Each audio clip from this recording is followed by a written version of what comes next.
Bonjour chers amis.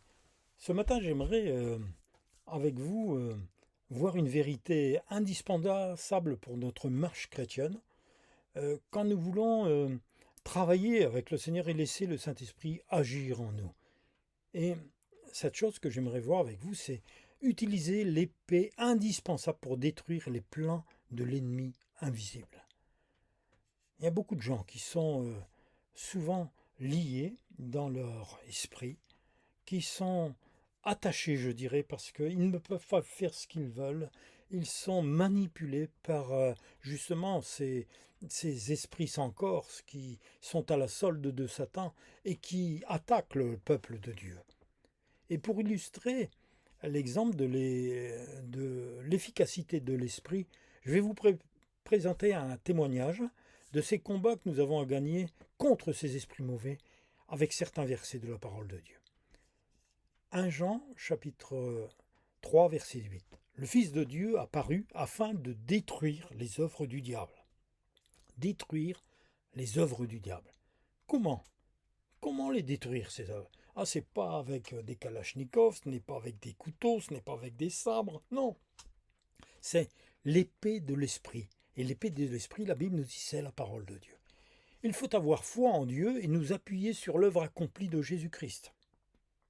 Sur la croix et aussi de sa résurrection, parce qu'il a remporté la plus grande des victoires sur la mort. Pourquoi? Pour l'Église de Jésus-Christ, pour apprendre à nous défendre et aussi à attaquer devant nos ennemis invisibles. Vous savez, c'était il y a quelques années, j'allais chaque semaine annoncer la bonne nouvelle du royaume de Dieu dans un petit village dans les belles et hautes montagnes des Pyrénées. Et là, nous avions une réunion de maisons dans une ferme, où la propriétaire avait accueilli avec joie l'Évangile. Oh, c'était des gens formidables. Et il y avait là une famille dont le fils était très connu, je ne vous dirai pas le nom, mais c'était du côté de Lourdios. Et là, eh bien, quand j'y allais, eh bien, on mangeait, je dirais, la bonne tartine de pain de campagne avec le morceau de fromage, du beurre, tout cela. Et il m'accueillait vraiment comme un fils. Et souvent, lorsque je venais chaque semaine pour prêcher l'évangile, pour partager l'évangile dans la maison, et je pénétrais dans un petit territoire avec ces petites routes, vous savez, en épingle à cheveux. Et à certains endroits, j'étais pris à chaque fois de violents maux de tête. C'était comme si un étau me pressait la tête. Et je ne comprenais pas, ça me faisait mal. Et j'étais fatigué. J'étais un jeune serviteur de Dieu. Et je ne comprenais pas ce qui m'arrivait. Rarement, j'avais jamais mal à la tête, mais à chaque fois, là, j'avais ce mal de tête. Alors, on pouvait dire que c'était la montagne, peut-être l'altitude, mais et même j'avais même pris la décision de prendre quelques cachets avec moi pour faire cesser ces maux de tête, tellement ils étaient forts. Et parce que quand vous avez mal à la tête, ça vous rend inapte à proclamer le message que j'avais préparé. J'étais dans l'interrogation concernant ce problème, et lorsque j'arrivais chez cette sœur qui m'a cueilli, j'ai une réponse qui m'a été donnée. Elle me dit, eh ben, je savais que vous alliez arriver en retard, car mon mari m'a dit que vous aviez quelques problèmes, car il a ce don de deviner certaines choses. Son mari, eh bien, avait un don de famille, de voyance, hein, là, qu'il habitait depuis qu'il était petit. Et je me suis aperçu donc que cet homme avait en lui un esprit de divination. Et j'ai compris la raison de son aveuglement, parce qu'il n'arrivait pas à recevoir l'évangile. Et un peu plus tard, en parlant avec son épouse, elle m'expliquait que lorsqu'il était enfant, eh bien souvent il y avait un esprit qui le poussait à se jeter dans le feu de l'âtre de la cheminée, et il avait été sauvé même plusieurs fois de la noyade. Vous savez, comme il est écrit dans la parole de Dieu avec cet enfant, car il était poussé à sauter dans la rivière sans savoir nager. Ah, on trouve le même combat, c'est-à-dire que lorsque Jésus a chassé le démon sur un enfant épileptique. Matthieu 17, 14, 15 et 18. Quand elles arrivèrent là, où était la foule, un homme s'approcha de Jésus et il se mit à genoux devant lui. Il dit, Maître, aie pitié de mon fils, il est épileptique, et il a de telles crises que souvent il tombe dans le feu ou dans l'eau. Et Jésus dit, amenez-moi l'enfant ici. Et Jésus menaça l'esprit mauvais, et celui-ci sortit de l'enfant, et qui fut guéri à ce moment même. Alléluia. C'est alors que j'ai compris qu'il me fallait employer l'épée de l'esprit. Contre cet esprit invisible, cette personne sans corps, qui intervenait au travers de ce pauvre homme, mais aussi qui voulait justement garder son autorité territoriale sur ce petit village. Et c'était cet ennemi invisible qui me faisait opposition par des maux de tête qui m'arrivaient. Et à ce moment-là, j'ai compris, parce que la prochaine fois, lorsque je suis arrivé une semaine plus tard à l'autre réunion, pareil, ces maux de tête revenaient. Je m'arrêtais et je répondais à ces attaques en priant en langue et que le Seigneur m'avait donné par l'Esprit de Dieu. Je proclamais la victoire qui avait été acquise à la croix lorsque Jésus-Christ, le Fils de Dieu, s'est offert volontairement en sacrifice. Et je liais ces puissances de ténèbres, je liais l'esprit qui était dans cet homme et chassais ces mauvais esprits qui m'attaquaient. Et au bout d'un moment, je voyais et sentais cette libération, ces maux de tête disparaissaient totalement et je n'avais pas besoin de cacher. Par la suite, eh bien, voyez-vous, plusieurs membres de cette famille et voisins ont donné leur cœur à Jésus. Et j'ai pu voir que le cercle ténébreux qui était sur ce village, eh bien, avait été remplacé par la gloire de Dieu. Des familles se sont réconciliées, des gens ont donné leur cœur au Seigneur. Il y a eu des guérisons, des conversions accompagnées de guérisons. Cette action est primordiale. Utiliser l'esprit de façon offensive, c'est elle qui détruit l'action de l'adversaire. On n'a pas à lutter avec la chair et le sang, mais contre Satan et son armée de démons. C'est contre lui que nous avons lutté, en chassant toujours au nom de Jésus. Le nom de Jésus, c'est extraordinaire. Il y a un seul nom qui était donné parmi les hommes, par lequel nous puissions être sauvés. C'est le nom de Jésus. Et c'est l'amour personnifié, puisque Jésus et le Père sont un. Et il nous a donné cet amour. Alors Jésus appela les 12 et il commença à les envoyer 2 à 2 en leur donnant quoi? Le pouvoir sur les esprits impurs. Et ils partèrent, ils prêchèrent la repentance et ils chassaient beaucoup de démons.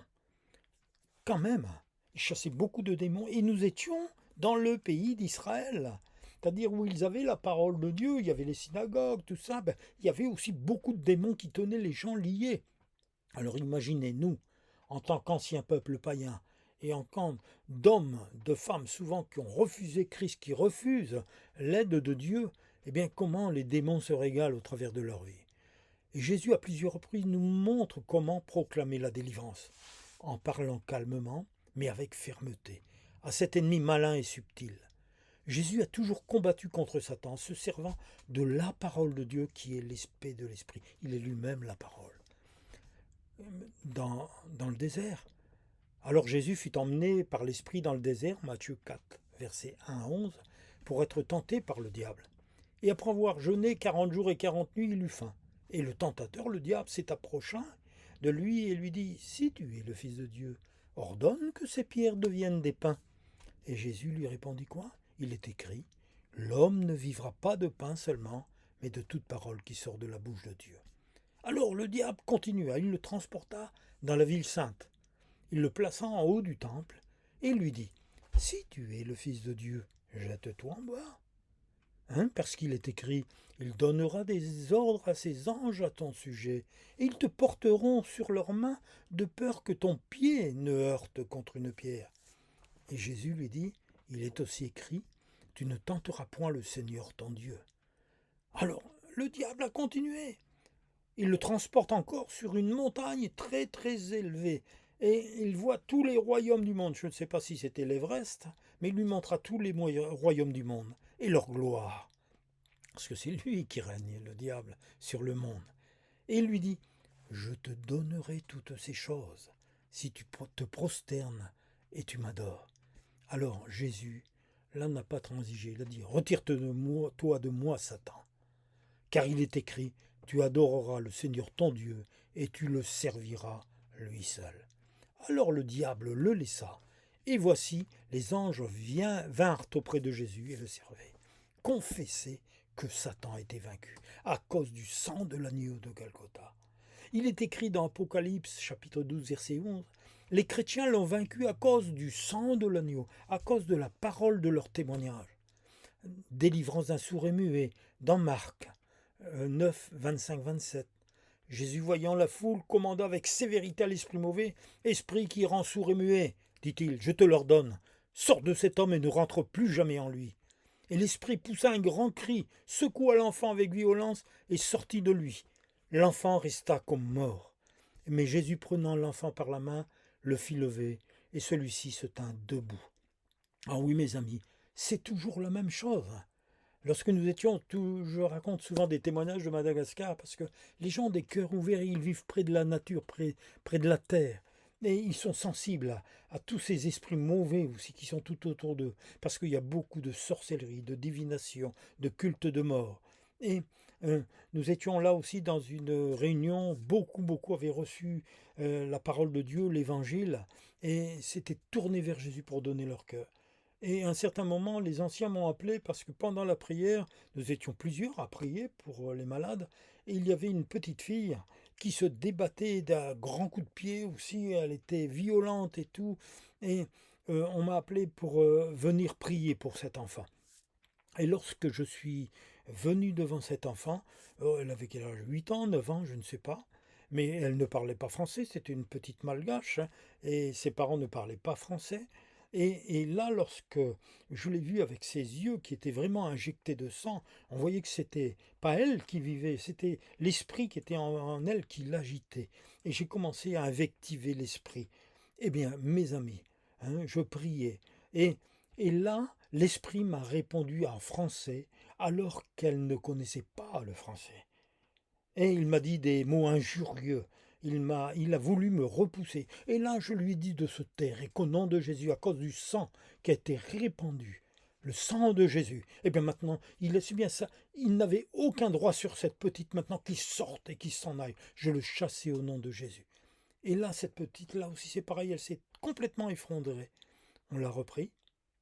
Et là, écoutez, c'était extraordinaire parce qu'à la fin de la réunion, elle est venue me voir et là, elle avait vraiment ce visage d'enfant qui était doux, qui était pur, qui était super, quoi, hein. Et elle avait été délivrée. Et elle était venue là pour se blottir à côté de moi parce que elle savait que Jésus avait fait quelque chose dans sa vie. Vous avez tout pleinement en lui, Jésus-Christ, qui est le chef de toute domination, de toute autorité. Ils n'ont aucune autorité sur nos vies. Colossiens 2, verset 10. L'apôtre Paul dit à Jésus, euh, lorsque qu'il dit qu'il ouvre vos yeux à sa lumière, afin que vous compreniez quelle est l'espérance, à quelle espérance il vous a appelé, quelle est la richesse et la splendeur des biens destinés à ceux qui lui appartiennent. Et quelle est la puissance extraordinaire dont Jésus dispose pour nous les croyants. Cette puissance est celle-là, même que Dieu a manifestée avec tant de force. Et quand Dieu a ramené le Christ d'entre les morts, il l'a fait siéger à sa droite dans les lieux célestes. Alléluia. Oui, le Christ est placé au-dessus, au-dessus de toute autorité, au-dessus de tout pouvoir, au-dessus de toute puissance, au-dessus de toute domination, au-dessus de tout autre titre qui puisse être cité, non pas dans ce monde-ci, mais aussi dans le monde à venir. Oui, Dieu a mis toute chose sous les pieds de Jésus-Christ et il l'a donné à l'Église comme chef suprême. Alléluia. L'Église est le corps du Christ et c'est en elle que le Christ est pleinement présent, lui qui remplit tout l'univers. Alléluia. Seigneur, merci Seigneur pour ton amour, merci pour ta bonté Seigneur.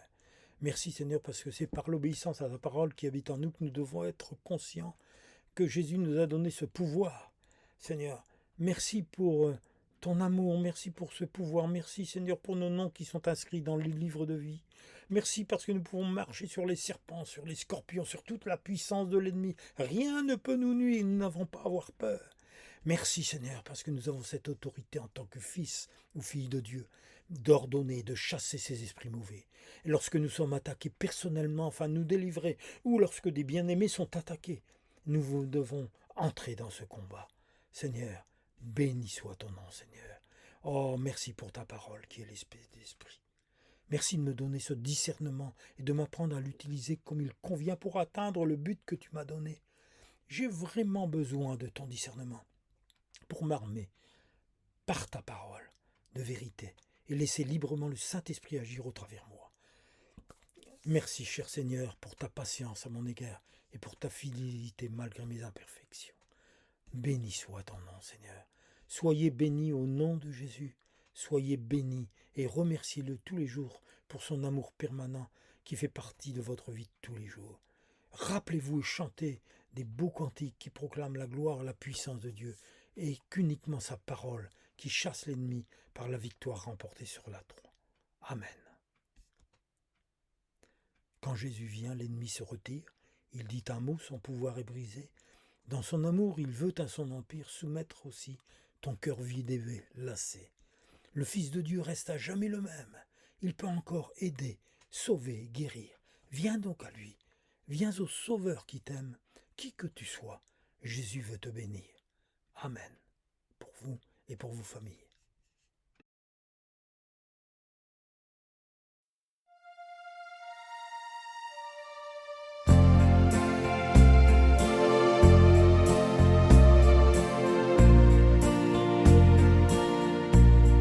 Il était seul sur le bord de la route, le pauvre aveugle au cœur triste et meurtri. Il gémissait, accablé par le doute. Quand Jésus vint et lui dit sois guéri. Quand Jésus vient, l'ennemi se retire. Il dit un mot, son pouvoir est brisé. Dans son amour, il veut à son empire soumettre aussi ton cœur vide et lassé.